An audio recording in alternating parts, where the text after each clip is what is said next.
All right, everybody, what's going on, man? How y'all doing today? Hope y'all enjoying y'all Sunday. Welcome to another edition of SWAC Talk, the show we cover the SWAC inside and out as usual. I'm your tour guide, C. Wells, driving this bus as we take a tour around the SWAC as usual. We got a full SWAC weekend this weekend. Got a little football we're gonna talk about. Got basketball we're gonna talk about. So we got a full slate of things on the docket. So we're not gonna waste a lot of time. As usual, you can check out the socials on the screen. Hit those up. Like them, share them, like them, follow them, whatever the case may be. Also, if you haven't done so already, man, won't you please subscribe to the channel? Please and thank you. Like the video, share them, and comment on anything that you would like to comment on. And I'll try to respond as many comments as I can. So hit me up in the comments, and we could chop it up, go back and forth, or whatever. So with all of that out the way, man, we're gonna jump directly into this. We're not gonna waste a lot of time. As usual, let me just go ahead and throw out the weekly schedule. Wednesday, no, not really gonna cover much basketball on Wednesday. Wednesday is National Signing Day, so gonna pretty much focus all attention to National Signing Day on Wednesday. Thursday, SWAC Smoke live as usual, and then Sunday we'll be back on the basketball trail with pretty much a basketball show, unless anything football related pops up in that aspect. I know the Senior Bowl is next week, so we probably touch on that as well. So got a lot of swaction going on, man. So make sure to keep checking us out. And like I said before, man, once you go ahead and subscribe and hit that notification bell, so you'll be alerted to when these videos drop, because I do drop some random videos from time to time, so you don't want to miss those either. So we're going to start off by talking about the HBCU Combine that took place in Mobile yesterday. It was a very busy HBCU day in the city of Mobile. We had the HBCU Combine. We had the Bridge Builder Classic in basketball, 2 SWAC games in that.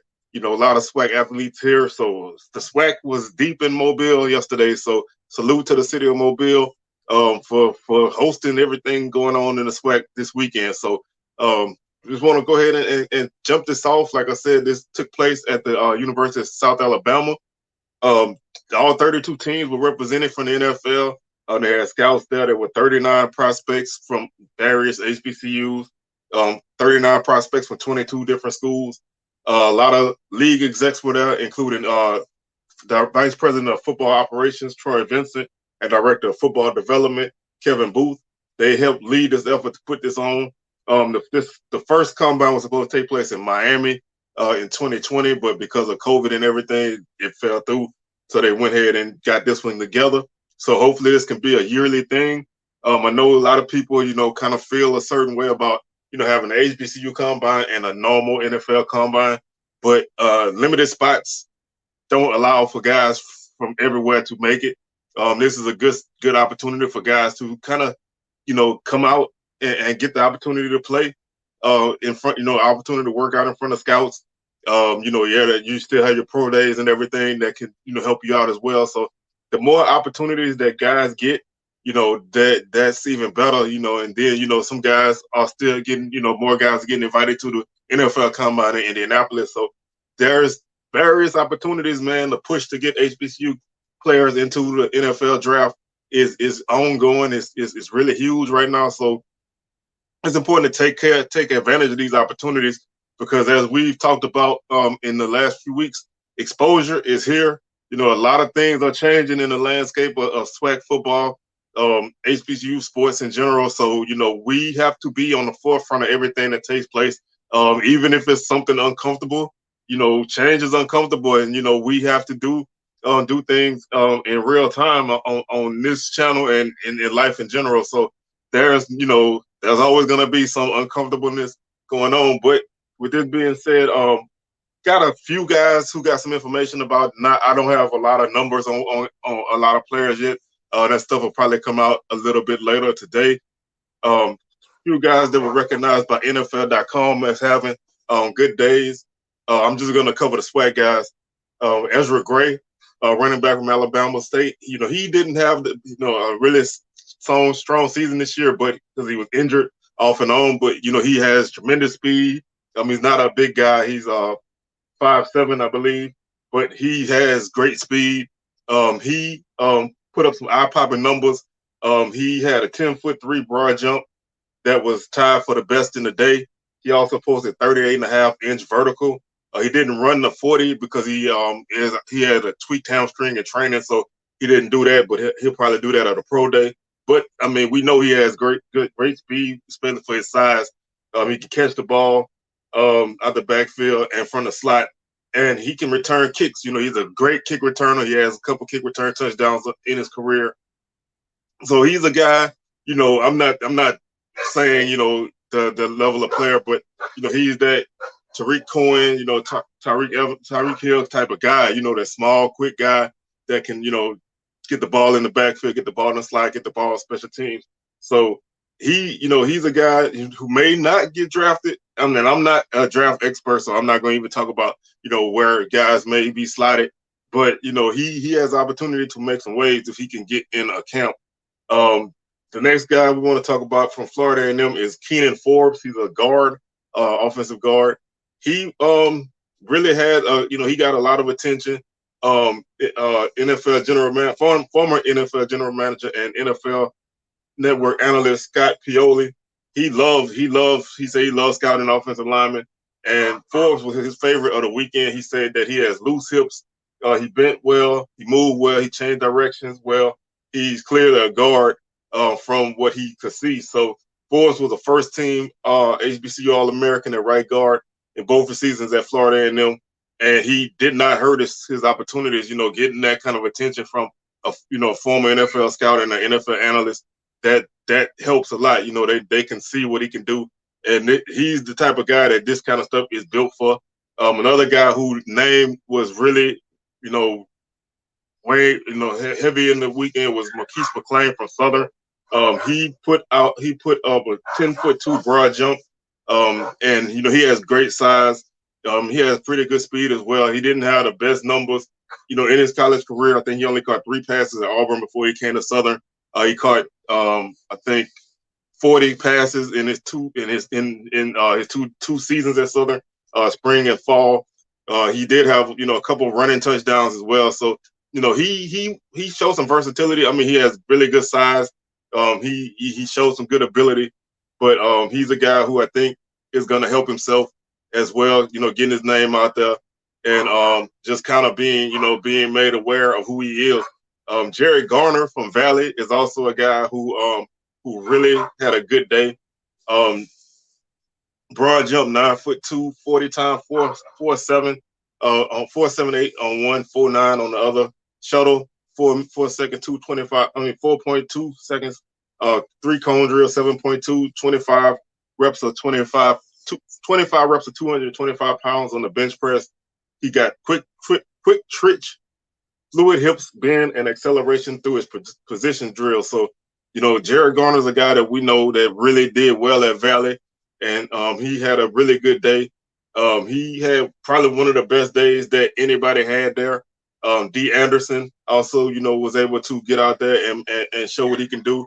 He has great size. He's a red zone threat, a guy that could get out there and, really, body up on DBs and go up for jump balls and, make those kind of plays. So, those are just a few names that have been, kind of mentioned over the weekend. Like I said, as we hear a little bit more, we'll go ahead and put some more out. But, this is a first time thing, there's always going to be some things that can be cleaned up and changed. I mean, it was held kind of outside. The weather wasn't the best. So guys, we're kind of limited a little bit, but it was an overall day that was a success. So hopefully, this is something that can go on. I don't know how long it needs to go on, but for the time being, it's good that it's going on. And we can see how this goes as far as getting guys drafted, because we know that that HBCU guys end up in the NFL a lot of times undrafted, but they do still make their mark and make teams. So, having the opportunity to have your name called on the draft is a big thing for a lot of guys. So the more opportunities that you have to be put in front of scouts and, worked out the way that they work everybody out, is a good thing. So that's really a huge opportunity. And that's just something, I wanted to go ahead and touch on while we had the opportunity to touch on it. The next thing we want to talk about is the NFLPA Collegiate Bowl. It's an all-star game. There were a few SWAC guys there. Akil Glass, quarterback, Alabama A&M. James Houston, defensive end, Jackson State. C.J. Holmes, cornerback from Jackson State. Marquise Bell, also defensive back from Florida A&M. But Akil Glass really was the guy who really made his mark in his game. He threw a touchdown in the first half on his first drive, going 3 for 3. In the third quarter, he had a big pass to set up a field goal. The final 2 minutes, he drove his team down the field for an opportunity to win the game. They missed the field goal at the end, but he had a really good outing. Like I said, threw the ball well. Moved the offense multiple drives, and he was able to make show what he can do. I mean, he got a lot of attention in the SWAC. He was able to go up against a lot of FBS guys and make some plays. So that definitely helps raise his stock. I think I saw a list that said he was in the top 10 quarterbacks in the draft. So that's definitely a good thing for him. James Houston, he saw a lot of action. He got an opportunity to get some pressure. He was double teamed a lot in this game, which you don't really see a lot of guys get double teamed in all-star type games, but he got double teamed a few times, which means they recognize what he can do. They know he can hurt you.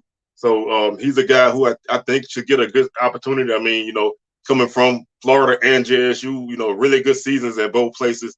A tremendous season last year. So, he's a guy who can make some waves. I heard C.J. Holmes had had some good practices that week. I hadn't heard much on Marquise Bell, but like I said, I heard C.J. Holmes had a lot of good practices during the week. So these guys are getting these opportunities. There's a few guys playing in the Senior Bowl, and then there's the HBCU Legacy Bowl coming up on February 19th, which I will be at.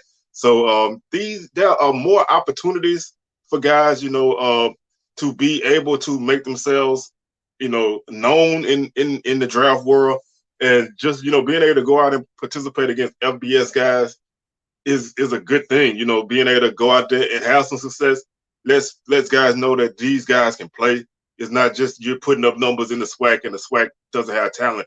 It shows that you have talent, and playing positions like quarterback and offensive line in all-star type settings are tough. Those are real chemistry, rhythm type of positions.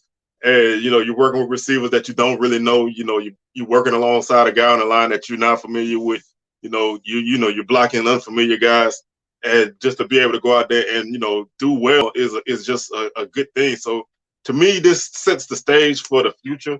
You may not see a big uptick this year, but if these events, if HBCU Combine and guys getting the invites to the NFLPA Bowl, the Shrine Bowl, the Senior Bowl, as those things start to really build up, you can see more guys start to get drafted. Also, the level of talent coming into the SWAC these next few years is rising. So that's going to also help when you get guys coming in like Travis Hunter, Kevin Coleman, and a few of the other guys that are transferring in, big name transfers. That raises the talent level of the league, and that also raises the attention that the league gets. So the more guys you get with talent, the less you can downplay the ability of the guys that are in this league. So obviously a lot of this will hinge on, how guys perform in non-conference situations. But just the fact that the SWAC is making a turn and the future is very bright, it's an opportunity to see things happening in real time. And I'm enjoying this journey. Like I said, signing day is going to be amazing. I can't wait. So I'm really looking forward to covering signing day this week, because I just know that there's going to be a lot of surprises. There's going to be a lot of good guys coming in the league, and that's the building blocks for each program. So hopefully, we can continue to do what we're doing and see a lot of good results that take place from this. So with that being said, we're going to jump off of football and jump into basketball. We're going to start off, as usual, talking women's basketball. These games took place yesterday on Saturday. Prairie View and TSU hooked up in Prairie View. This was the game that I kind of picked as my game of the day for the women's side. And TSU won this game going away 91-77. They led at the half 42-30 39. They led by 3 at the half, and they had a 31-point third quarter. They outscored Prairie View by 19 in the third quarter to win this, to basically give themselves the win. Prairie View did outscore them by 1 in the fourth quarter, but they pulled away in the third quarter and got them a big victory. Taya Bridges continues to have a big season for the Lady Tigers. She had 22 points, 5 rebounds, and 8 assists, 2 steals as well. Shalexis Aaron also had 19 points and 6 rebounds. She had 3 assists and 1 steal. Jada Perry, huge game, double-double for her, 11 points and 11 rebounds. She also had an assist and 5 steals. Three later. I missed Adriana Avon. She had 23 points, which actually led the team. 23 points, 4 rebounds, 2 assists, 1 block, and 1 steal. So 4 Lady Tigers in double figures. They shot 35%, 39% on the night, 44% from the three-point line, 8 of 18, and 80% from the free throw line.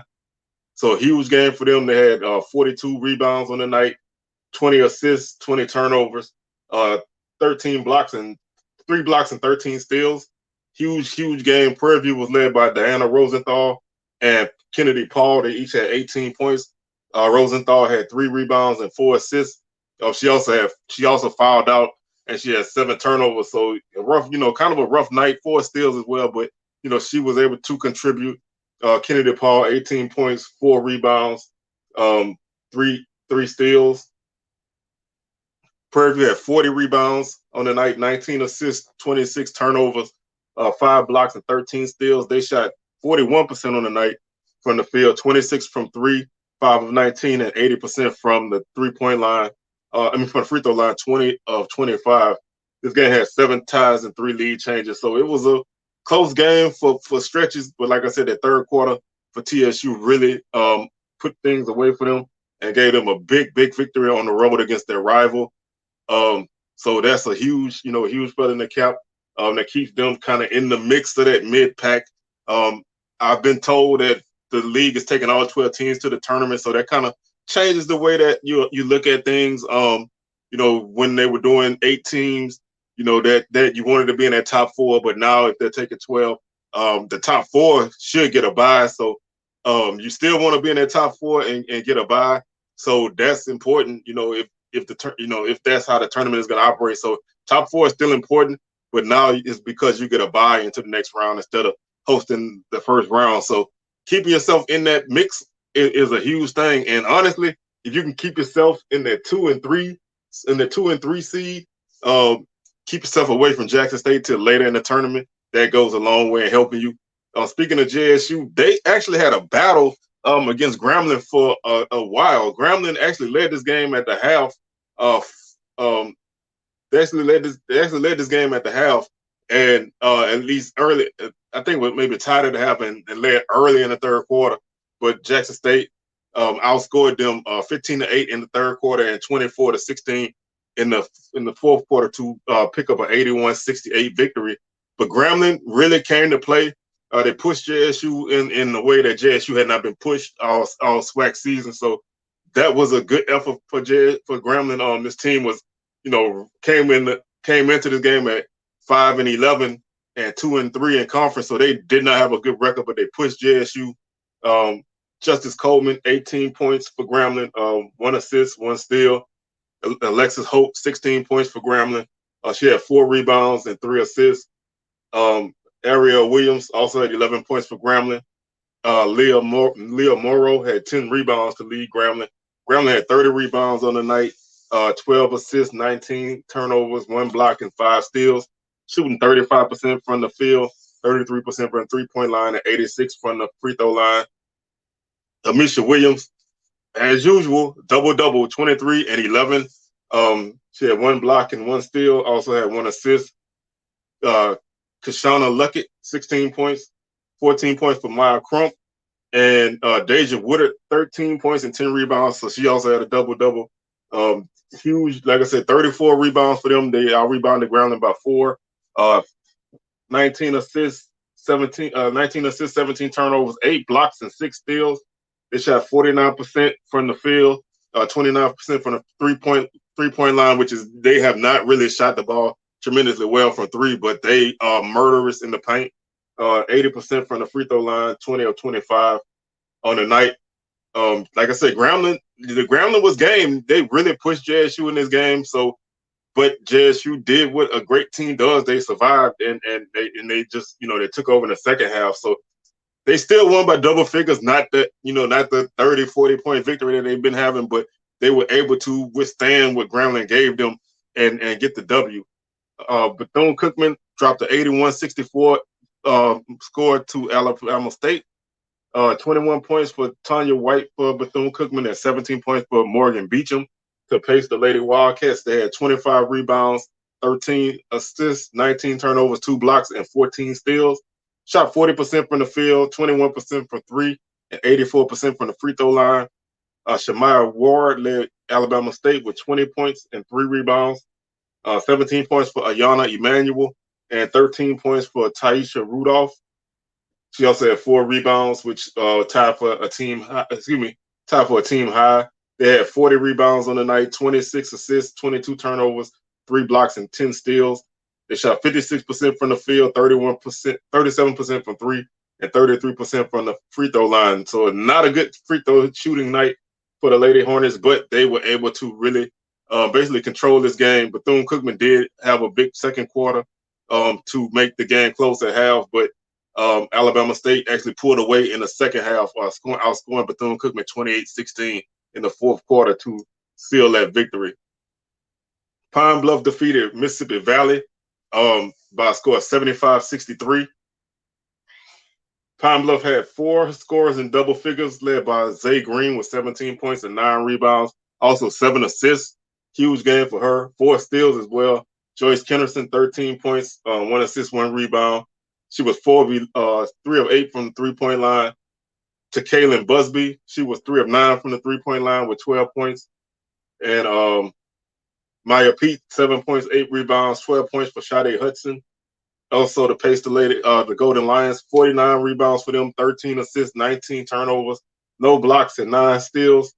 Pine Bluff shot 43% from the field, 33% from three-point line, and 75% from the free throw line. Valley was paced by Ronnie Williams. She had a triple-double, 18 points, 10 assists, and 10 rebounds. Big game for her. She did all she could in this game. She was 1 or 2 scores in double digits. Christian Hunt had 13 points as well. Sarah Moore had 10 rebounds also for Valley, 8 points and 10 rebounds. Ayana Moss had 9 points. Valley had 36 rebounds, 12 assists, 17 turnovers, 4 blocks, and 6 steals. They shot 32% from the field, 34 from three, and 59 from the free throw line. So, a huge effort from Ronnie Williams, but, Valley was unable to really seal the deal. This was a game that they were in for long stretches. Alabama A&M defeated FAMU 68-57. This game was a back and forth game. FAMU trailed 33-18 at the half, and then Alabama A&M outscored them 19-16 in the third quarter before FAMU had outscored them by 7 in the fourth quarter to make the final margin 11 points. So again, this was a game the Bulldogs basically pretty much controlled. Dylan Horton led out FAMU with 24 points, 4 rebounds, and 1 steal. 18 points for Anasia Harris. Those were the only 2 scores in double digits for the Lady Rattlers. 34 rebounds, 6 assists, 15 turnovers, 1 block, and 8 steals. They shot 37% from the three-point line. 37% from the field. 46% from the three-point line and 68% from the free throw line. Dariana Lewis led Alabama A&M with 20 points and 11 rebounds, so a double-double for her. Nigeria Jones and Darian Bergen, they each had 11 points. Jones had 8 assists, 10 points for Jill Harris as well. The Lady Bulldogs, 36 rebounds, 15 assists, 13 turnovers, 6 blocks, and 7 steals, shooting 43% from the field, 21% from three, and 81% from the free throw line. And the last game we had, Southern defeated Alcorn by a score of 64-40. Southern basically controlled this game pretty much from start to finish. They outscored Alcorn 37-22 at the half, held Alcorn at 5 points in the second half, 16-5, and the score was 13-13 in the fourth quarter. So Southern was able to basically control this game from start to finish. Amani McWayne, 13 points for Southern. Raven White, 11 points. Genovia Johnson, 10 points as well. Southern, 42% from the field, 37 from three, 36 from the free throw line. Not a good shooting night from the line, but they were able to be successful. Alcorn, 32% from the field, 18% from the three-point line, and 53% from the free throw line. Alcorn was led in scoring by Zaniyah White with 14 points. She was the only scorer in double digits for Alcorn. Diamond Hall, eight rebounds for the Lady Braves as they dropped this decision to Southern by 15. So let's take a quick look at the standings before we look at this Monday's schedule. Jackson State continues to lead the conference at 8-0, 10-6 overall. Southern is 6-1, 8-10 overall. Alabama A&M is 5-3, 7-11 overall. Alabama State 5-3, 6-11 overall. Pine Bluff 5-4, 9-10 overall. Texas Southern 5-4, 5-11 overall. Grambling 4-4, 7-12 overall. Prairie View 4-5, 7-13 overall. Florida A&M 3-5, 2-16 overall. Alcorn 1-5, 2-12 overall. Bethune-Cookman 1-6, 3-14 overall, and Valley 1-8, 2-15 overall. So as you can see, Jackson State obviously is the lead dog in this pack. Southern is right behind them. But after that, there's a log jam of teams with between 3 and 5 losses. There's 8 teams with basically 8 teams with between 3 and 5 losses. So that mid pack, that 3-4 seed is gonna be really tight, and there's still obviously a lot of basketball to be played, a lot of movement still ahead of us. But there's a lot of a log jam that's gonna have to be broken up in upcoming weeks. Like I said, Jackson State continues to set the pace. Southern is right behind them. That sets up a big game tomorrow. Southern and Jackson State hook up in Jackson, so that's definitely a big game. That's basically the game to keep an eye out on. Jackson State wants to continue to keep the lead in the race. That's a 5:30 tip-off.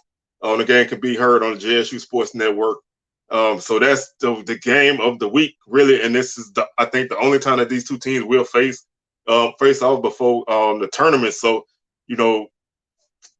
Southern, they defend well. They press well. They force turnovers.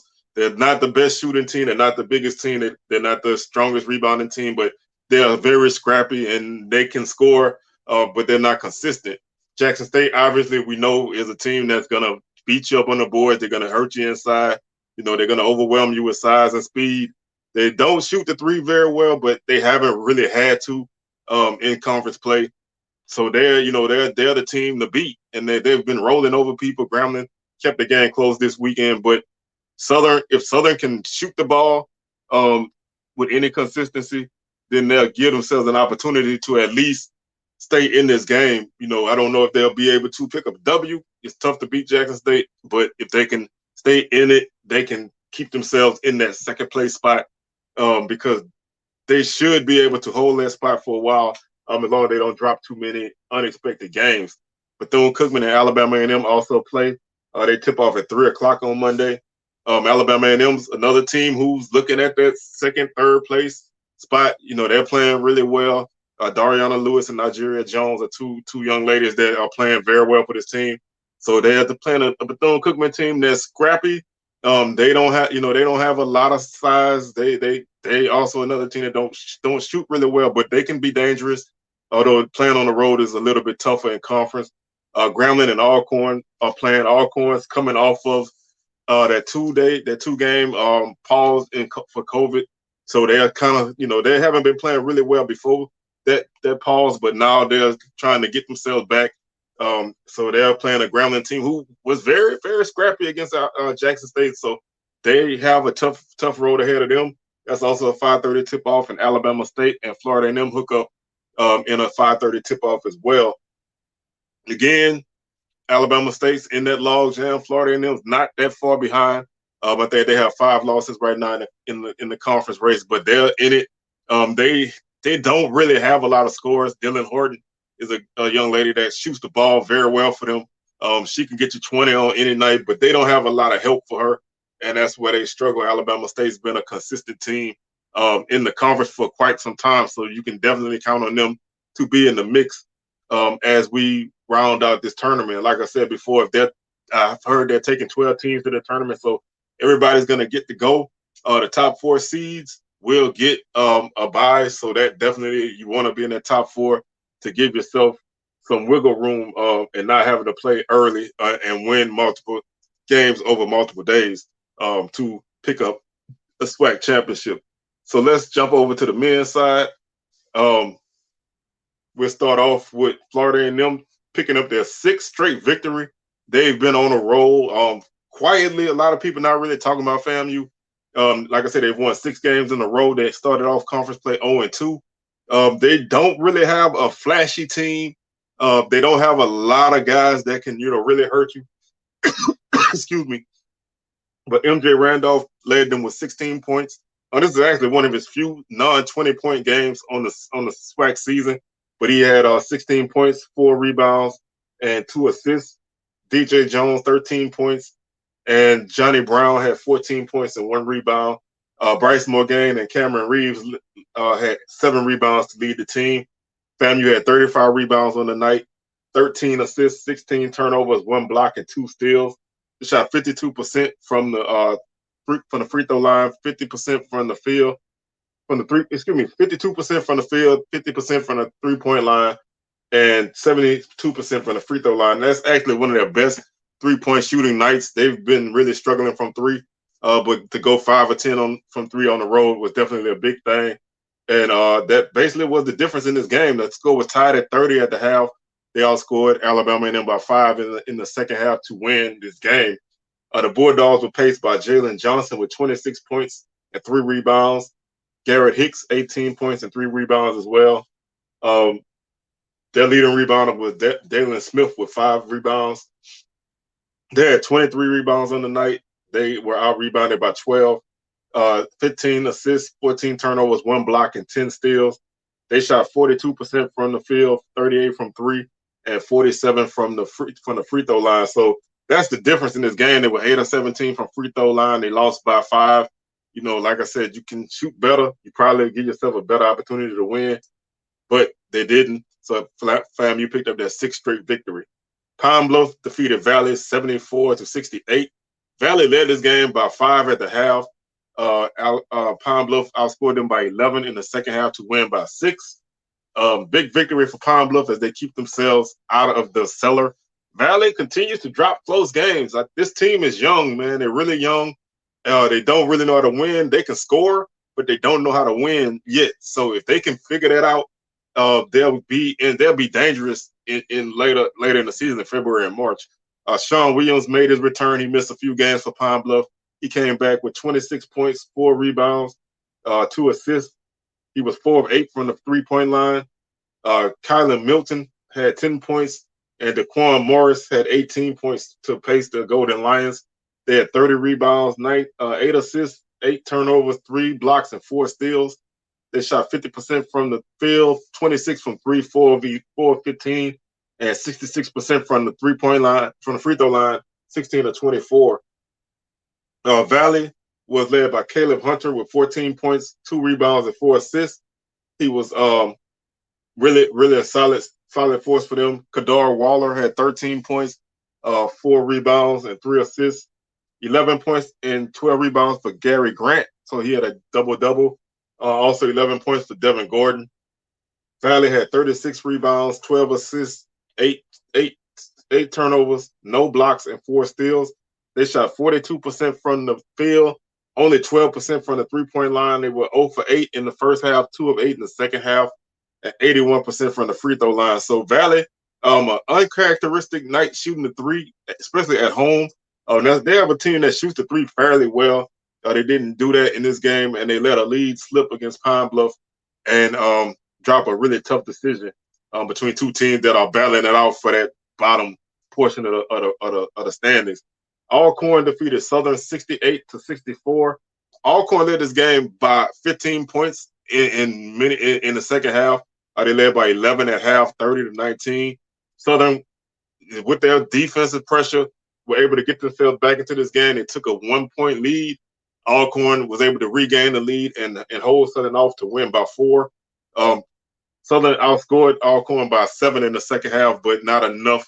They were unable to hold on to the lead.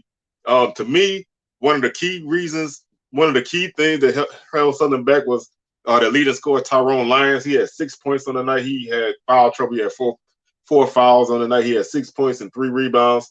Now, that's a guy that can get you that's scoring like 14 or 15 points a night. To have him score 6, it definitely hurts. Jaden Sadler, 18 points for Southern, 6 assists. 12 points for Terrell Williams Jr., 12 points, 3 rebounds. 12 points also for Brendan Brooks. So a lot of, Alcorn did a good job against Southern. A lot of Southern shooters did not shoot well. PJ Bird, who's also a guy who can score the ball for Southern, he did not score on the night. Isaiah Rollins is a guy off the bench, and Breon Whitley also guys off the bench that scored well. They combined for 11 points.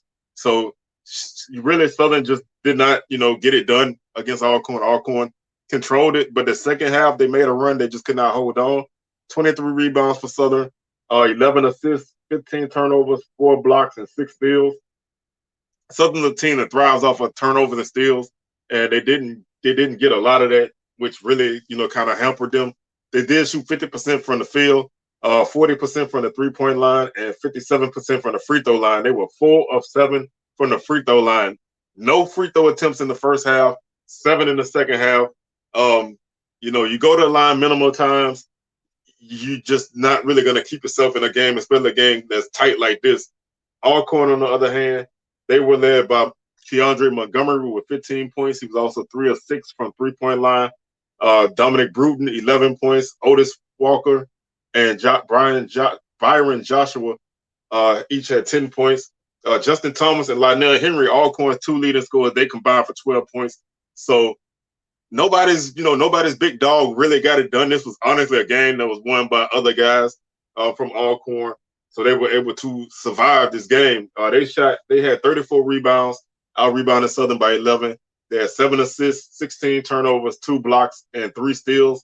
So a lot of the numbers you look at, Southern was in this game, and even when the score was like a 15-point margin, Southern was still in this game numerically. But they just, the disparity of the free throw line was probably the biggest difference in this game. Alcorn with 25 of 28 from the free throw line, 89%. They shot 27% from 3, 5 of 18. Southern did a good job against Alcorn at the three-point line. They were 0 for 3 in the second half from 3. So that was one of the reasons that Southern was able to get back into this game. Alcorn also shot 38% from the field. So not a good shooting night for Alcorn, but they were still able to get a lead on Southern. Southern had opportunity, but they could not seal a deal. Grambling State defeated Jackson State 73-64 in the first game of the Bridge Builder Classic in Mobile. Grambling led by 3 at the half, 37-34, and they outscored Jackson State by 6 in the second half, 36-30. Jackson State continues to just really struggle offensively. Grambling got 22 points from Cameron Christian, 4 rebounds as well. Tremichael Moulton, 15 points, 5 rebounds, and 5 assists. Shondarius Coward, 11 points and 5 rebounds, and Prince Moss had 12 points and 7 rebounds for Grambling. Malik Lehman had 9 rebounds to lead Grambling. Grambling had 41 rebounds, 13 assists, 12 turnovers, 2 blocks, and 5 steals. They shot 39% from the field, 28 from 3, and 79% from the free throw line. Jackson State was led by Javeus McKinnis with 15 points and 16 rebounds, so he was definitely a monster on the boards. He also had 7 blocks in this game. He really controlled the paint, but not enough to get them a W. Malachi Wideman, 12 points and 5 rebounds. And Justin Brown, 10 points for Jackson State. They had 45 rebounds, 11 assists, 16 turnovers, 9 blocks, and 7 steals. They shot 28% from the field. You're not going to win very many games shooting 28% from the field. They were 16 of 56, 8 of 21 from 3 for 38%, and 72% from the free throw line. Offense is this team's problem. Every game, a guy like McKinnis is going to get you a double-double pretty much every night. Wyman's an athletic monster. They have some shooters, but they just don't have any offensive consistency, and that's going to really hurt them in this conference race. Texas Southern picked up a big overtime victory on the road against Prairie View, 75-74, to really keep themselves in pace in the conference race. Prairie View led by 7 points at the half, 40-33. Texas Southern outscored them by 7 in the second half to send this game into overtime, and they outscored them by 1 in overtime to win this game. Bryson Etienne, 20 points, 4 rebounds, 2 assists, and 2 steals. Jordan Gilliam, 10 points. A.J. Lawson, 15 points and 4 rebounds. Yashuja Rosas had a double-double with 10 points and 11 rebounds to lead the team. 43 rebounds for Texas Southern, 13 assists, 12 turnovers, 5 blocks, and 6 steals. They shot 46% from the field, 33% from the three-point line, and 59% from the free throw line. Prairie View was led by William Douglas with 25 points and 4 rebounds. Jawan Daniels, 12 points and 10 rebounds, a double-double for him. McKedrick Bell, 10 points, and Darrell Roberts also had 18 points for the Panthers. They had 44 rebounds, 19 assists, 15 turnovers, 4 blocks, and 7 steals. Poor shooting night for the Panthers, 39% from the field, 33% from 3, and 63% from the free throw line. So they shot decently in the first half. Second half, they just did not shoot well at all, including 1 of 5 from 3 in the second half. And it just was not, 4 of 10 in the second half and 1 of 5 from 3 in overtime. Just could not really shoot the ball well. 33% from the field in overtime as well. Dropping a big game against the rival. The final game of the night, Alabama State defeated Bethune-Cookman in the second game of the Bridge Builder Classic in Mobile. Alabama State actually had to come from behind. They were trailing by double digits in the second half of this game. They trailed by 8 at half, 38-30. They outscored Bethune-Cookman 49-35 in the second half to take a 6-point victory. Joe French, big game for the Wildcats, 27 points and 4 rebounds, 24 points for Marcus Garrett. French was 5 of 10 from the three-point line. He had a tremendous night. Like I said, Garrett, 24 points. Kevin Davis also had 10 points and 6 rebounds. Dylan Robinson led the team with 7 rebounds. The Wildcats had 32 total rebounds, 12 assists, 16 turnovers, 1 block, and 5 steals. They shot 51% on the night, including 53% in the first half, 46% from the three-point line, 6 of 13, and 78% from the free throw line, 15 of 19. Alabama State was led by Trace Young with 21 points and 8 rebounds. He led the team in both categories. Kenny Strawbridge, 11 points, 3 rebounds, 2 assists. And E.J. Clark had 10 points and 2 rebounds and 4 assists for the Hornets. They shot 48% from the field, 40% from 3, and 75% from the free throw line. So nice comeback for the Hornets. Bethune-Cookman really had this game under control, but Alabama State was able to make a big run and win this game. So looking at the standings right now, there's a log jam at the top. Southern is 6-2, 11-8 overall. FAMU is 6-2, 8-11 overall. Alcorn is 5-2, 6-13 overall. Grambling is 5-2, and Grambling is 5-3 and 7-12 overall. Texas Southern is 6-3 and 8-10 overall. Alabama State 4-4, 5-15 overall. Prairie View 4-5, 4-13 overall. Bethune-Cookman 3-5, 5-15 overall. Alabama A&M 3-5, 4-14 overall. Pine Bluff 3-6, 5-17 overall. Jackson State 2-5, 4-14 overall. And Valley is 1-8 and 1-18 overall. So there's a huge log jam, man. I don't know who's gonna come out of this. There's some big games still on the horizon. That's hopefully can have some separation because right now everybody is sitting on at least 2 losses. So, like I said, I feel like the conference winner can have upwards to 4 losses. So I really think that somebody's gonna have to separate themselves. If anybody wants to win this conference, they're gonna have to go on a run. A team like FAMU, they on a 6-game winning streak. I don't know how long that streak can last. And if it stops, will they fade after that? Because they've won a lot of close games in that streak. So that's going to be a thing for them. Can they maintain? They have a few games on the road coming up. They're going to be tough. Southern is a team that can play well if they defend. They shoot well at home. They don't really shoot that well on the road. Grambling is a team that's they're in the mix. You still can't count out Texas Southern. You can't count out Prairie View. There's a lot of teams who can finish in their top half. So a lot of basketball is going to have to be played to separate. Looking at the games this week on Monday, Grambling is at Alcorn. That's a big game for standings. The winner is going to remain basically in first place. The loser drop down. Bethune-Cookman is at Alabama A&M. Southern is at Jackson State. And Florida A&M and Alabama State is a game that's big. Like I say, every time FAMU steps on the court, they're putting a winning streak on the line. If they can win 2 straight on the road, win this road trip and go back home, that can help them out with a huge winning streak as they head into a big homestand next week, playing the Texas schools. So a lot of, there's going to be some separation starting to happen in the next couple games. But right now, it's a log jam and it's anybody's game. So it's a day-to-day, game-to-game thing. Right now, some teams are sitting high and some are coming out for losses, but we won't know until, like I said, February and March is definitely going to separate, especially late February, early March. I think you finally will see teams start to make a move like the midpoint of next month. So that's going to do it for today's show. Like I said, with a jam-packed show. I'm going to stop this bus, man. I'm tired. I drove all day.